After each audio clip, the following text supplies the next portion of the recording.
Hello and welcome to this interview with Craig Valentine, and we're calling you Craig in Ireland. Yes. Instead of Craig.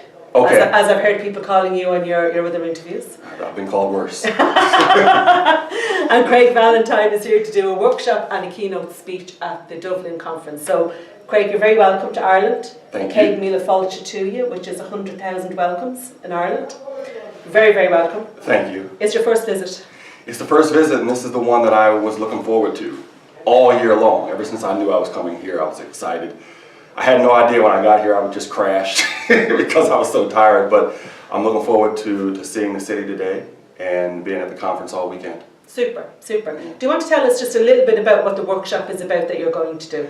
The workshop is going to be on presenting with impact and persuading with ease. So it's about how to craft your message, then how to deliver it, and then how to sell it so people will actually take the next steps you want them to take. So it's exciting, and then I'm also going to do a keynote on making sure you can get remarkable results in leadership and in life. And with both of them, there should be a lot of humor, a lot of interactivity, and hopefully a good message that people can take with them. So the humour is going to be a bit of a struggle for you, Craig. You know, that's something that you struggle with. The Toastmasters help you to be more humorous. Of course. You should have seen my first 10 speeches in Toastmasters. They were all void of humor. I lost the humor speech contest at the club level. And then there's a guy named Alan Mish, and he said, well, you know, you can win the world championship of public speaking. And I said, Alan, what are you talking about? I just lost the humor speech contest at the club level. And he said, the only reason you lost the humor speech contest is because your speech wasn't funny. And that's when I realized, well, wait a minute, what are you talking about? He said, well, you can use the same type of speech to go to the world championship because your speech had a little bit of humor with a whole lot of heart and a whole lot of message. Obviously that doesn't work in the humorous contest, but it definitely would work in the international. Yeah. So that's what I did. I took his advice and I went with it. Yeah, and you talk a lot, when I look at videos of yourself being interviewed, you talk a lot about people who have advised you and mentored you, either directly or indirectly. You know, you talk about those people, and Mr. H was one of those people. Mr. H. Tell us a little bit about Mr. H. He's still around. Yeah. And Mr. H was the one. I don't even know do you know who Daffy Duck is? Yes. Okay, so I had a lisp when I was 10 years old that was so bad he referred to me as Daffy Duck. He told me, don't talk anymore, you remind me of Daffy Duck. So that set me back, and for about 4 or 5 years I didn't say anything. You couldn't get a word out of my mouth. But after about 4 or 5 years, when I finally forced myself to face reality and reform it, I can sit before you today as a 1999 world champion. And Mr. H takes all the credit. He takes all the credit. But you have to be aware of who your mentors are also. I love Toastmasters. Toastmasters had made me. I'm born and bred in Toastmasters. But even in Toastmasters, you have to be aware of who your mentors are. The first mentor I had, I went to him and I said, listen, I have 5 to 7 minutes to give this speech, and every time I give it, it's taking me 9 minutes. What do I do? And he looked at me and he said, talk faster. Terrible advice. Terrible advice. If I was to advise somebody, I would say take out more and give yourself space. Yeah. And so you have to be aware. But like I said, if you can find a mentor and you can be a mentor, I think that's what Toastmasters is really about. Yeah. And the other thing that really comes across very strong in your advice and in your wonderful free gifts that you give online, the 52 tips, and you talk about those strategies, you know, and the hallway strategy was something that really was helpful for me. You know, if you can talk to one person in a hallway, the message can be general. Can you say a little bit more about that for us, Craig? It's what I call speak to one but look to all. You have a lot of speakers out there saying, how many of you have done this and how many of you have done that? And they're basically talking to a group.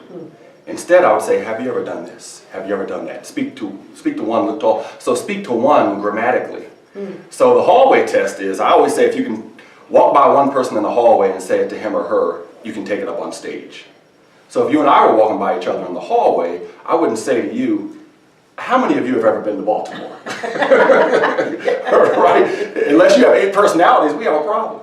So I would just say to you, have you ever been to Baltimore? And hopefully we could connect like that.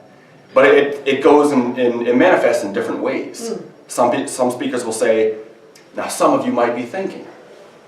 There's no some of you. Now you might be thinking. Okay, might be hitting the microphone as well. Or you might say, now many of you probably came to the conclusion. There's no many of you. Yeah. Now in case you've come to the conclusion. So in other words, I spoke to 4,000 people once in Minnesota, and it was at a graduation ceremony. And afterwards, somebody Facebook messaged me and said, I was in your audience, I know there were thousands of people, but it felt like you were speaking directly to me. And that's what you want. It has nothing to do with me. It has to do with the tool of speak to one and look to all. And we'll talk about that tomorrow. Yeah, great. Sunday. Don't want to give too much away just yet, yes. And the other thing that really comes across very, very strongly is around the memorising your speech as opposed to internalising your speech. And for some people they might go, I'm not quite sure what that means. Could you elaborate a little bit on that for us? I don't memorize, I internalize. I don't even write it down, Right. which is different than a lot of people. But memorizing to me is you're memorizing each word. And if something happens and you get stuck on a word, you're done. You're stuck. Internalizing is, I like to internalize to know which anchor is coming next. Now the anchor might be a story that helps you remember the point, or an activity that helps your audience remember the point, or an analogy that helps your audience remember the point. I'm going to talk about the crabs in a barrel tomorrow. It's anything that helps your audience to remember the point. So I know what anchor's coming next. Yes. I know how I'm going to transition into it. I know how I'm going to transition out of it. And that way I can keep my interaction with the audience. I can get them involved. They can yell things out. We can have a dialogue and not a monologue, which is what Bill Gove, first president of the National Speakers Association, said to do. Yeah. So I don't memorize word for word. I internalize idea for idea, anchor for anchor. Excellent. So it connects seamlessly for you. It all connects. And in the transitions is when I really usually like to get the audience very, very involved. Super, super. I did take your advice, Craig, and I just wanted to sum up. A lot of nice, something. strange noises.